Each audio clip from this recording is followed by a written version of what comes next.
my name is Stewart. I'm the Managing Director of PeopleWise. Matthew 7 verse 12 says, "And everything then do to others as you would have them do to you." Many organizations in South Africa are experiencing a huge cash flow crunch. Revenues are right down, or if existent at all, and bills are the same as they always were. And obviously a major cost for every company is their salary bill. Bearing in mind, obviously it's also the second payroll run since the COVID-19 lockdown, and it's a time where many employers are very stressed and looking at what they can do to reduce their salary bill. They're looking at things like short time, reducing salary amounts, unpaid leave, maybe even retrenchment. I would encourage you, if you can, not to retrench. If you can keep your staff on, that is the ideal, but obviously at reduced rates. What's really important in looking at how one goes about reducing the salary bill is a consultative process must be followed with your employees. So talk to your employees. Start off with assuring them that this is a global problem. Companies all around the world, all around South Africa, are having to do this. It's not unique just to your organization.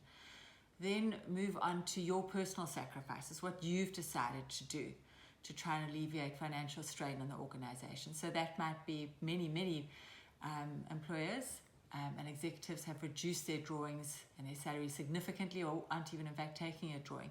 But talk that through with your employees, and then ask for their input, ask for their solutions. They know what's going on. Tell them that you need to reduce the salary bill, and get them to give you suggestions as to what manners that can happen in. Lots of companies are reducing hours, maybe only working 2 or 3 days out of the week. Unpaid leave. A lot of companies are just reducing salary amounts by a percentage. So workshop that with your staff and come to an agreement.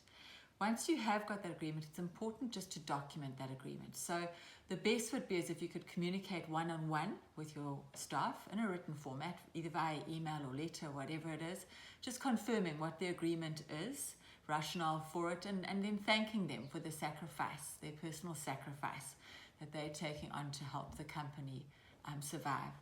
What you can do in terms of topping up salaries is you could look at the TERS scheme, which is the Temporary Employer Relief Scheme, to top up salaries. That is administered through UIF. The employer would apply for a TERS benefit.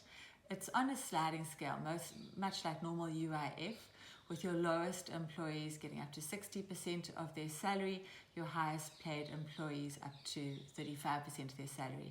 The salary amount is capped at 17,706 Rand, which would mean that the most an employee would be able to be paid on a monthly basis would be 6,370 Rand. Obviously, employees can't get more than they were getting paid before. It's just as a top-up. So what's really important at the end of this is all parties want the company to survive. Everyone wants to come out of this with the company surviving, so that there actually are jobs that are available when we move out of this shutdown.